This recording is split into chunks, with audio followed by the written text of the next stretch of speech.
Hi guys, welcome to all of you. तो हमारा logarithm का एरा चल रहा था और ये सीरीज़ 1 का एपिसोड 2 है। हमने इससे पहले एक और एपिसोड बना रखा है लॉगरिदम का, जिसमें हमने बेसिक बातें करी थी, जिसमें हमने इंट्रो एंड कुछ प्रॉपर्टीज़ के बारे में डिस्कशन किया था और थोड़े बहुत क्वेश्चन भी किए थे। तो इस लेक्चर में या फिर इस टॉपिक में हम लोग कुछ क्वेश्चंस और करेंगे, ठीक है। और उसके अलावा जो जो हमारी प्रॉपर्टीज़ रह रही है उनको हम लोग डिस्कस करेंगे। तो हम स्टार्ट करते हैं। अच्छा, सबसे पहला क्वेश्चन दे रखा है, वैल्यू ऑफ log 1041। यहाँ पे ना log 1042 होगा, ये प्लस log 1042, ये कहाँ तक, ये log 1049 तक, log 1049 यहाँ तक जा रहा है। इस सीरीज़ का हमें सम बताना है कि इसकी वैल्यू क्या होगी। तो हम पता है कि जो 10a प्लस b जो रहता है वो हमारा कुछ ऐसा रहता है कि 10a या फिर 10b plus 10a upon 1 minus 10a into 10b। अगर a प्लस बी जो है वो 90 हो गया तो इसका मतलब है कि ये हो जाएगा 1090, और 1090 की वैल्यू हमें पता है कि नीचे जीरो बन जाता है और ऊपर कुछ भी बने उससे हमें मतलब नहीं, तो ये इन्फिनिटी आ जाता है अनडिफाइंड। इसका मतलब है कि नीचे ये वाला जो है वो जीरो बन जाता है कब, जब a प्लस बी अगर 90 होगा तो 1 माइनस 10a इंटू 10b जो है उसकी वैल्यू जीरो होगी, तभी तो ये इन्फिनिटी बनेगा। मतलब ये जो पूरा एक्सप्रेशन है तभी तो इन्फिनिटी बनेगा जब ये नीचे वाला जीरो होगा। इसका मतलब सिंपल सा ये हो गया कि 10a इंटू 10b इसकी वैल्यू हमें 1 मिलेगी कब, जब a प्लस बी जो है वो 90 डिग्री हो जाए। तो इस सीरीज़ में हम लोग अगर देखें ना कि 10 के अंदर जो आर्ग्यूमेंट है उनकी जो वैल्यूज़ का सम है वो अगर 90 डिग्री आ जाए तो दो 10 का मल्टीप्लीकेशन जो है वो 1 हो जाता है। तो अगर हम लोग यहाँ पे देखें तो सिंपली ये 41 है और ये 49 है, इन दोनों का एडिशन कितना होगा, 90 डिग्री। और इसको अगर हम लोग पास में लाए तो ये सिंपली लिखा हुआ log 10 41 प्लस log 10 49, फिर 42 और 48 होगा, तो फिर हम लोग उसको ऐसे लिखेंगे log 10 42 प्लस log 10 48। अब ये चलेगा, फिर आएगा 43, 43 का किससे होगा 47 से, 44 का किससे होगा 46 से, फिर 45 आएगा तो उसके लिए तो कोई है ही नहीं 90 करने वाला उसको, तो सिंपली log 45 आ जाएगा। ये कहाँ तक चलेगा, डैश डैश डैश log 10 45, और इसकी वैल्यू हम पता है कि 1 होती है। अब अगर ये प्लस में टूटा हुआ तो इसको हम लोग वापस मल्टीप्लीकेशन में तोड़ सकते हैं, तो इसका मतलब ये पूरी सीरीज ऐसा बन जाएगी log 10 41 इंटू 10 49, फिर प्लस log 10 42 इंटू 10 48, है ना, ये कहाँ तक अपनी चलेगी, प्लस log 10 45 तक। अब पता है कि ये 41 प्लस 49 90 होता है, तो इसका मतलब है कि इन दोनों का मल्टीप्लीकेशन कितना होगा 1, और यहाँ पे बाहर log लगा हुआ ना, log ये 10 मतलब 1 होगा, तो इस पूरे की वैल्यू कितनी आती है, log 1 की वैल्यू 0, ये भी वैल्यू 0 और ये भी वैल्यू 0, मतलब सारे 0 0 लिखे हुए, 0 को कितनी बार भी ऐड करो क्या आंसर आएगा 0। तो इस पूरी सीरीज़ की वैल्यू हमें कितनी मिल जाएगी 0 ना। तो ये हमारा इस फर्स्ट क्वेश्चन का फाइनल आंसर होगा। अगर हम लोग सेकेंड क्वेश्चन की बात करें तो इसमें लिखा हुआ है log के अंदर कोट 1 डिग्री इंटू log के अंदर कोट 2 डिग्री इंटू log के अंदर कोट 3 डिग्री। अब ये जो कोट 1 डिग्री है ये आर्ग्यूमेंट है log 1 का, मतलब ये जो log लिखा हुआ है इसका आर्ग्यूमेंट है। फिर सेकंड वाले log के लिए आर्ग्यूमेंट है कोट 2 डिग्री, एंड थर्ड वाले log के लिए आर्ग्यूमेंट है कोट 3 डिग्री, और ऐसे करके ये 90 तक जा रहा है। मतलब यहाँ पे आपका ऐसा लिखा हुआ है log कोट 90 डिग्री, है ना, यहाँ तक जा रहा है। अब इसके अंदर का आर्ग्यूमेंट 90 डिग्री, मतलब log कोट 1 से लेके log कोट 90 तक इन सभी का आपस में मल्टीप्लाई करवाना है। तो आंसर क्या आएगा? Can you think? थोड़ा थोड़ा तो सोचो कि क्या हम लोग कोट 1 की वैल्यू निकालने जाएंगे, कोट 2 की वैल्यू अलग से निकालेंगे, या फिर कोट 3 की, इन सब की वैल्यूज़ निकाल के करेंगे? क्या हम लोग यहाँ पे मल्टीप्लाई वाला ये जो पिछला हमने यूज़ किया ये यूज़ कर सकते हैं क्या, है ना? तो थोड़ा सा सोचोगे तो आपको इन सब से आंसर नहीं मिलेगा, क्योंकि हमें ये पता है कि ये सारा का सारा जो है ना वो मल्टीप्लिकेशन में है। ये जितना भी है ये सारा मल्टीप्लिकेशन में है। और आपको पता है कि बीच में कहीं पे आएगा log कोट 49, है ना, log कोट कितना 49। अब जैसे ही, sorry 45 not 49, my apologise.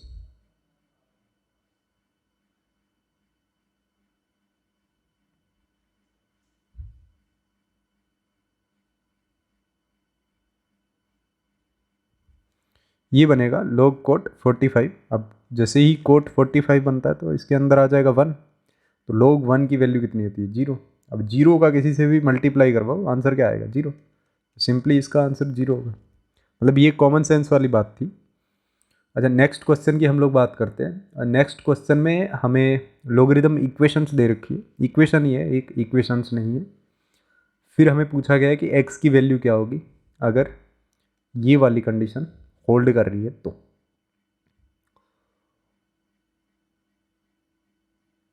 I think यहाँ पे ना ऐसा होगा मेरे हिसाब से कि ये 10 जो है नहीं, बेस में नहीं हो पाएगा। चलो इसको ट्राई करते हैं एक बार। तो हमारा लिखा हुआ है ये, पहली बात तो ये कि अंदर जो है ये आर्ग्यूमेंट जितने भी है ये सारे कैसे होने चाहिए? पॉजिटिव, है ना। तो वो तो हम लोग लास्ट में फाइनल में देख लेंगे। पर उससे पहले ये जो प्लस है इसको इधर भेजोगे तो ये, सॉरी माइनस है, इसको इधर भेजोगे तो ये प्लस हो जाएगा। तो ये कुछ ऐसा लिखा हुआ log 10x + 5 is equal to 2 plus, हाँ 1। तो ये लिखा हुआ है 2 प्लस ये वाला इधर जाएगा, मतलब ये वाला, तो ये बन जाएगा log x - 4। यहाँ तक आई होप क्लियर होगा। अच्छा, 2 को हम लोग क्या लिख सकते हैं? 2 को हम लोग लिख सकते हैं ना कि log 10 और इधर 100 आया होगा तभी जाके ये 2 बना होगा। मैं ये एज्यूम कर रहा हूँ कि इन सभी का बेस जो है वो 10 है। अभी अभी तो हम लोग 10 लेके चल रहे हैं। तो फिर ये बन जाएगा log x - 4, है ना। और अगर आप लोग बेस कुछ और लेके चलोगे तो वैल्यू कुछ और आएगी। अब ये अगर मतलब यहाँ पे बेस 10 है तो ये अगर प्लस में टूटे हुए तो वापस हम लोग इनको मल्टीप्लाई में तोड़ सकते हैं, क्योंकि पिछले लेक्चर में हमने बात करी थी। तो ये सिंपली बन जाएगा log 10x + 5 to the base 10 is equal to log ये बेस 10 और इधर बन जाएगा 100x - 4। अब ये और ये वाली क्वांटिटी इक्वल होनी चाहिए, तो इक्वल करवा देते हैं। 10x + 5 is equal to 100x - 400। अच्छा, फिर 10 को इधर लेके आओगे तो 90 बचेगा, 90x, और यहाँ पे कितना आ जाएगा 405, ये बन जाएगा। अब यहाँ पे x की वैल्यू निकाल देते हैं, x इज इक्वल टू ये अपॉन 5, है ना। तो इसको सोल्व करना पड़ेगा, सॉरी 90, इसको सोल्व करना पड़ेगा। तो आंसर जो है वो अप्रोक्सीमेटली ये 40.9/9 और ये 4 पॉइंट समथिंग आएगा, मतलब 4 पॉइंट समथिंग। जैसे लेट सपोज कि इसका आंसर आ गया 4.5, तो 4.5 को अगर हम लोग इधर रखेंगे तो इधर चल जाएगा, काम अपना हो जाएगा, और इधर भी हो जाएगा, है ना। तो ये वाला जो आंसर है ये हमारे लिए एग्जैक्ट आंसर है, मतलब ये जो वैल्यू है 90, है ना। तो ये हमारा फाइनल आंसर है फॉर दिस क्वेश्चन। अच्छा, अगर हम लोग नेक्स्ट क्वेश्चन देखें तो नेक्स्ट क्वेश्चन में हमें दे रखा है, नेक्स्ट क्वेश्चन में हमें दे रखा है a to the power x is equal to b, और फिर बोल रहा है b to the power y is equal to c and c to the power z is equal to a, then value of x into Y into Z. पहला दे रखा है a to the power x is equal to B. तो अगर हम लोग थोड़ा सा दिमाग लगाएं, यहाँ पे हमें x y और z चाहिए। तो अब ये जो x है वो अभी किसी की खोपड़ी पे चढ़ के बैठा है, मतलब किसी नंबर के ऊपर चढ़ के बैठा है, तो इसको नीचे उतारने के लिए क्या करेंगे, log लेंगे। तो सिंपली जैसे ही log ले लेंगे तो ये x इंटू log, और ये आर्ग्यूमेंट में a, हमने बेस अभी एज्यूम नहीं किया, इज इक्वल टू log ये b आ जाएगा। और यहाँ से x की सिंपली वैल्यू क्या आ जाएगी, log b upon log a। अब यहाँ पे ये मत कर देना, इसको सिंपली ऐसा मत लिख लेना log b अपॉन a, है ना, ये टोटली रॉन्ग है, क्योंकि आपका ये डिवीज़न में जाएगा, है ना, इसके डिवीज़न में नहीं जाएगा। अच्छा, फिर अगर ऐसे y की वैल्यू निकाले तो y की सिंपली आ जाएगी log c upon log b, क्योंकि अगर दोनों साइड log ले लेंगे तो ये वाला नीचे आ रहा है और ये ऊपर रह रहा है ना, तो simply log c upon log b। और z की वैल्यू निकालेंगे तो z की वैल्यू आ जाएगी log a upon log c। अब x y z तीनों का आपस में मल्टीप्लाई करवाएंगे, इसका मतलब है कि ये हमें मल्टीप्लाई करवाना पड़ेगा, log b upon log a into log c upon ये x और y और z की वैल्यूज हम लोग पुट कर रहे हैं, log b, फिर into log a upon log c। अब ये और ये कैंसिल आउट, ये और ये कैंसिल आउट, सॉरी ये कैंसिल आउट और ये कैंसिल आउट, मतलब सारे कैंसिल आउट हो गए, तो आंसर कितना आ जाएगा, 1 सिंपली। तो इस पूरे में x into Y into Z is equal to 1 आएगा। अब देखो यहाँ पे यार हमने किया क्या है, एक्सपोनेंशियल फॉर्म दे रखी थी, उसको हम लोग सिंपली लॉगरिथम फॉर्म में कन्वर्ट करके एक्स वाई जेड की वैल्यूज़ निकाले, फिर उन वैल्यूज़ को रिप्लेस करके हम लोगों ने फाइनल वैल्यू निकाल दी इस क्वेश्चन की।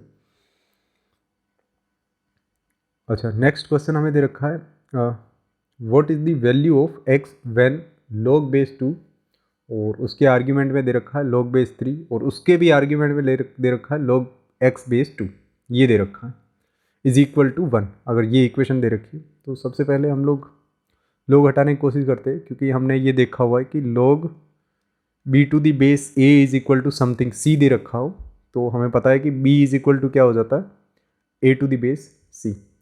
अब यहाँ पे b क्या था, आर्ग्यूमेंट किसका, बाहर वाले लोग का, है ना, जो लोग था उसका आर्ग्यूमेंट था b। अब b कुछ भी हो सकता है ना, हमें तो आर्ग्यूमेंट चाहिए, तो हम लोग सिंपल ये बोल सकते हैं कि आर्ग्यूमेंट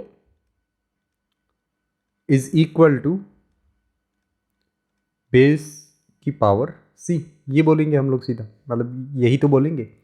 अब फर्स्ट वाले लोग का आर्ग्यूमेंट देखें तो आर्ग्यूमेंट में तो ये पूरा एक और दूसरा लोग आ रहा है ना, और इसका बेस जो है वो 2 आ रहा है, तो इसका मतलब कि इसका log हटाएंगे तो ये 2 कहाँ जाएगा, इस साइड, और इसकी पावर में क्या लगेगा, 1, तो 2 की पावर में 1 लगाओ तो 2 बनेगा। और ये अंदर वाला आर्ग्यूमेंट क्या है, log, यहाँ पे बेस में 3 है और लिखा हुआ log x बेस 2 ना। अच्छा, अब अगर इस log को हटाएंगे तो ये 3 इधर जाएगा, 3 इधर जाएगा तो 2 जो है वो 3 की पावर में चढ़ जाएगा, तो इसका मतलब है कि जब 2 3 की पावर में चढ़ेगा तो ये 9 आएगा, और यहाँ पे सिंपली आर्ग्यूमेंट बचेगा, तो ये बन जाएगा log x बेस 2। अब अगर ये वाला log हटाएंगे तो 2 उधर भगेगा, तो यहाँ से मिलेगा हमें x is equal to 2 to the power 9। ये हमारा फाइनल आंसर हो जाएगा x की वैल्यू। तो x is equal to 2 to the power 9, जो होता है आई थिंक 512। इस क्वेश्चन में क्या करना था, सिंपली हम लोगों को प्रॉपर्टी यूज़ करनी थी, कौन सी, हमने अगर लिखा हो समथिंग, जो जैसे हम लोग की फर्स्ट डे में हमने बात करी थी अबाउट द डेफिनेशन, है ना, कि लोग जो है उसका मतलब क्या होता है, बस वो मतलब सिंपल सा यूज़ करना था कि बेस में क्या लगाओ कि आपको आर्ग्यूमेंट मिले ना। और फिर ये वाली जो है इसको हमने प्रॉपर्टीज़ भी बोल दिया, तो ये प्रॉपर्टी सिंपली हमने यूज़ की यहाँ पे, जिससे हमें x की वैल्यू मिल गई। अच्छा, नेक्स्ट क्वेश्चन हमें दे रखा है find the value of y if log y base x is equal to 100 and log x base 2 is equal to 10। अच्छा, हमें y की वैल्यू निकालनी है और x की वैल्यू हमें यहाँ से मिलेगी, ये तो थोड़ा पता ही चल रहा होगा। फिर अगर इसमें रिप्लेस करेंगे तो यहाँ पे एक वेरिएबल, मतलब दो वेरिएबल दो इक्वेशन दे रखी है, तो हम लोग इसको आप आराम से सॉल्व कर सकते हैं। तो अगर हम लोग इसको सॉल्व करेंगे तो ये तो सिंपली लिखा हुआ log x base 2 is equal to 10। अब ये वाली ही प्रॉपर्टी लग जाएगी यहाँ पे, तो ये हमें मिलेगा x इज इक्वल टू 2 की पावर 10। अब अगर इसको इधर लेके जाएंगे तो ये बनेगा log y और x की जगह वैल्यू रखी 2 की पावर 10 इज इक्वल टू 100। अब हम पता है कि log b base a to the power m, मतलब बेस की पावर में अगर m लगा हो या फिर पावर लगी हो या पावर में m लगा हो तो वो सिंपली पावर जो है बाहर आ जाती है, बट 1 अपॉन हो के, तो 1 upon m log b base a ये बच जाता है। ये हमने पिछले लेक्चर में इस प्रॉपर्टी के बारे में बात किया होगा। तो ये 10 जो है वो सिंपली बाहर आ जाएगा, बट 1 अपॉन 10 बन के, तो 1 upon 10 log y base 2 is equal to 100। अब ये 10 जो है इधर आके मल्टीप्लाई होगा तो ये बन जाएगा 1000। इसका मतलब है कि log y base 2 is equal to लिखा हुआ 1000। अब फिर अगर हम लोग सिंपली ये वाली प्रॉपर्टी, मतलब जो ये वाली हमारी प्रॉपर्टी, इसको हम लोग यूज़ करें तो y की वैल्यू आएगी y इज इक्वल टू 2 की पावर 1000। ये सिंपल क्वेश्चन था, ज़्यादा हार्ड नहीं लिए इसमें क्वेश्चंस, बहुत बेसिक लेवल के लिए, और सिंपली मतलब वही की प्रॉपर्टीज़ का आप लोग कैसे यूज़ करोगे उसके बारे में बताया है। फिर प्रूव दैट log, इसका आर्ग्यूमेंट हमें नहीं दे रखा है और हमें बोल रहा है कि इस बेस नहीं दे रखा, आर्ग्यूमेंट में बोल रहा है कि 1 + 2 + 3 is equal to log 1 + log 2 + log 3, है ना। ये हमें प्रूफ करना है।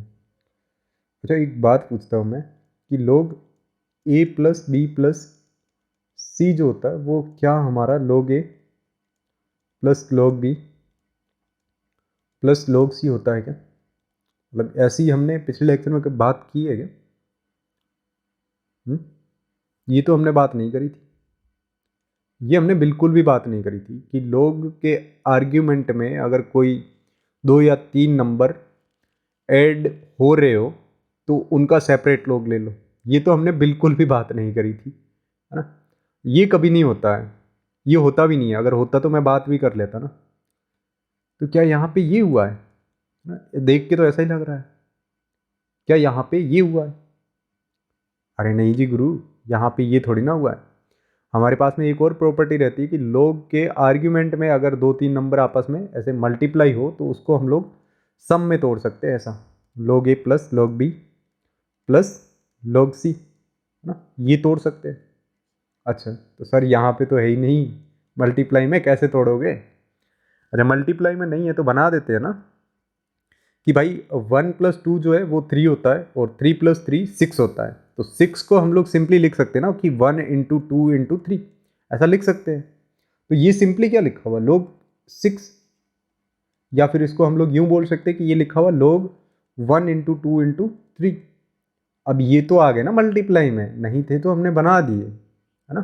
तो क्वेश्चन हमेशा कभी आपको ऐसा नहीं देगा सिंपली, है ना, कुछ ना कुछ सोच के उसको उस फॉर्म में लाना पड़ता है, तभी जाके वो क्वेश्चन सोल्व होता है। अगर गलत मेथड यहाँ पे यूज़ कर लेते तो तुम लोग कुछ गलत ही सीखते यहाँ पे, है ना। तो यहाँ पे ये कभी ऐसा नहीं होता है, ऐसा ज़रूर होता है। तो हमने ऐसा फॉर्म ला दिया, तो अब हमें पता है कि अगर अंदर 3 नंबर मल्टीप्लाई में हो तो इंडिविजुअल पे log चला जाता है और बीच में साइन जो है मल्टीप्लाई की जगह प्लस लग जाता है। तो हम लोग यहाँ पे सिंपली इसको लिख लेंगे log 1 + log 2 + log 3, है ना। ये प्रॉपर्टी हमने पिछले लेक्चर में पढ़ी हुई है, तो हेंस प्रूव्ड ना। तो ये कभी मत बोलना कि log a + b + c जो होता है वो हमारा इज इक्वल टू होता है log a + log b + log c, ऐसा कभी नहीं होता है। ये गलत बात है। अगर आपने कहीं से सीखा है या आपने दिमाग में ही क्रिएट किया है तो इस चीज़ को गायब करो अपने दिमाग से। ये जरूर होता है कि log a × b × c is equal to log a + log b + log c होता है। अच्छा नेक्स्ट क्वेश्चन की अगर हम लोग बात करें तो हमें क्वेश्चन दे रखा था log 2x to the base 10 is equal to 1, then value of log x plus 3 to the base 2। तो यहाँ पे हमें दे रखा है कि log 2x upon 10 to the log 2s base 10 is equal to 1। तो यहाँ पे कुछ खुराफाती दिमाग होगा किसी का, है ना, तो वो सिंपली ऐसा बोल देगा कि सर ये जो है ना, ये मल्टीप्लाई में है, इसको हम लोग तोड़ देंगे सर एडिशन में, क्योंकि अभी आपने ऊपर बात की है मल्टीप्लाई को एडिशन में तोड़ सकते हैं। तो मैंने कहा भाई तोड़ दे। फिर तोड़ेगा तो फिर यहाँ पे आ जाएगा log 2 प्लस log x, है ना, बेस में 10 आएगा। फिर तो ज़्यादा क्वेश्चन तेरा कॉम्प्लिकेटेड नहीं हो जाएगा। सोच, यहाँ पे अंदर x की कुछ वैल्यू आएगी, ज़्यादा कॉम्प्लिकेटेड हो जाएगा ना क्वेश्चन। तो अपना दिमाग है उसको ज़्यादा यूज मत करना, इसको बस सिंपली क्वेश्चन में सिंपली अप्लाई करने का होता है, बेसिक क्वेश्चन में, है ना। ज़्यादा आगे का नहीं सोचने का, ज़्यादा एडवांस नहीं सोचने का। सोचना उस टाइम जिस टाइम क्वेश्चन को एडवांस सोचने की रिक्वायरमेंट हो।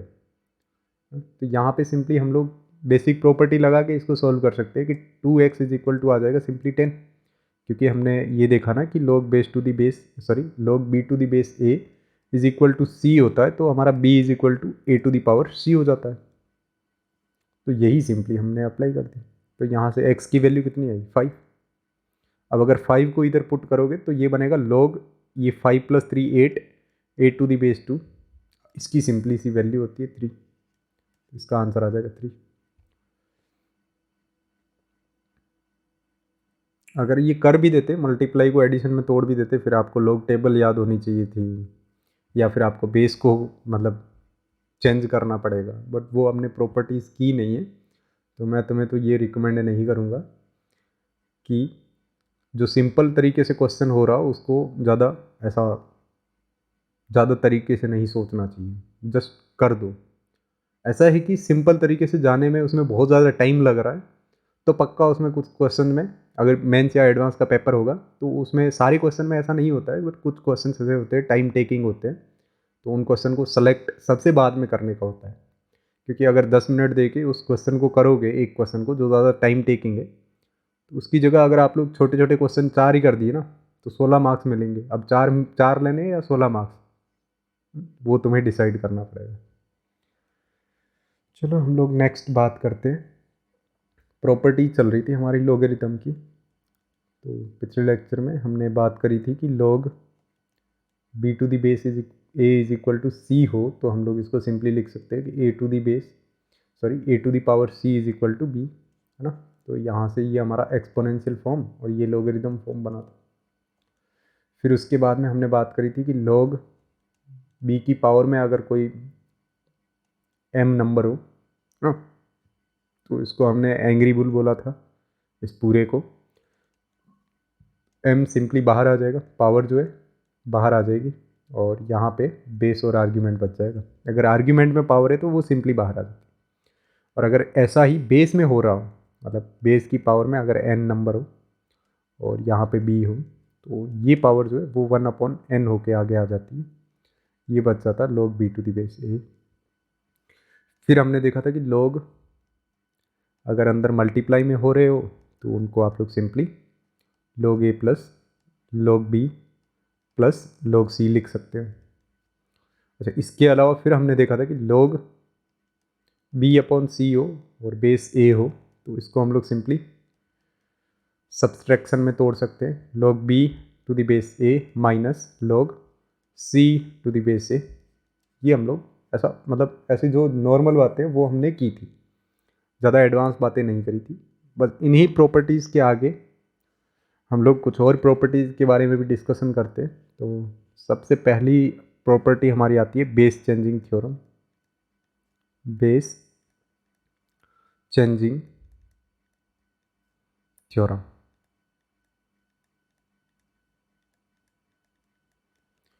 अच्छा, कभी हमें log का बेस चेंज करना पड़े, मतलब बेस को चेंज करने की ज़रूरत हो, तो हम लोग इस थ्योरम का बेशक यूज़ करेंगे, और भी कहाँ यूज़ करेंगे वो भी मैं बता दूंगा आपको। जैसे अगर हमारे पास में ऐसा लिखा हो log b to the base a हम लोगों ने बोला कि भाई ये जो बेस है ये मुझे पसंद नहीं है, मैं अपनी पसंद का बेस बनाऊंगा ना, अपनी पसंद का बेस बनाऊंगा, बट ए मेरे को नहीं चाहिए किसी भी हालत में, ए जो है बेस में वो नहीं चाहिए, मैं दूसरा कोई और बेस बनाऊंगा अपनी पसंद का।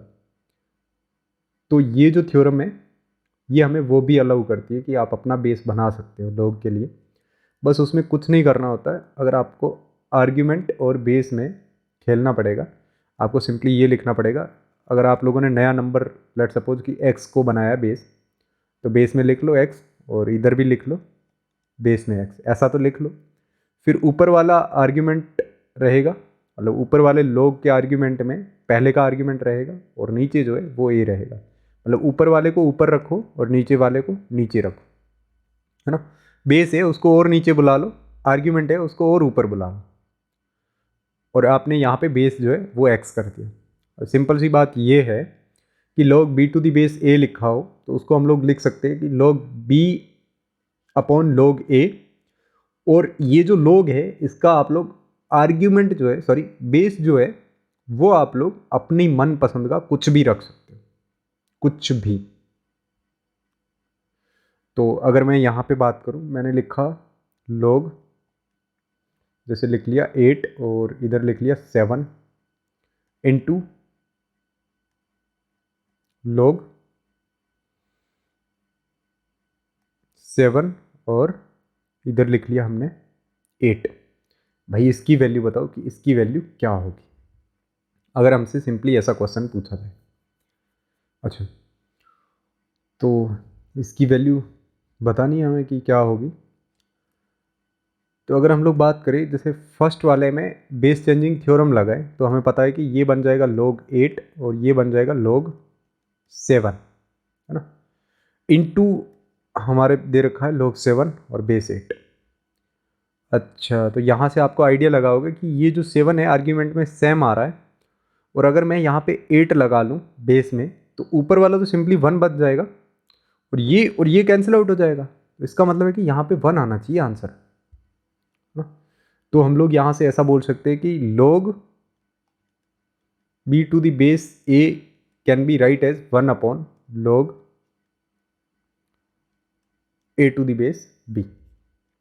ये भी हम लोग जनरल ट्रांसफॉर्मेशन कर सकते हैं by using BCT, base changing theorem. Base changing theorem से हम लोग ये भी एक रिजल्ट एनालिसिस कर सकते हैं, ये भी ट्रांसफॉर्म हम कर सकते हैं रिजल्ट को।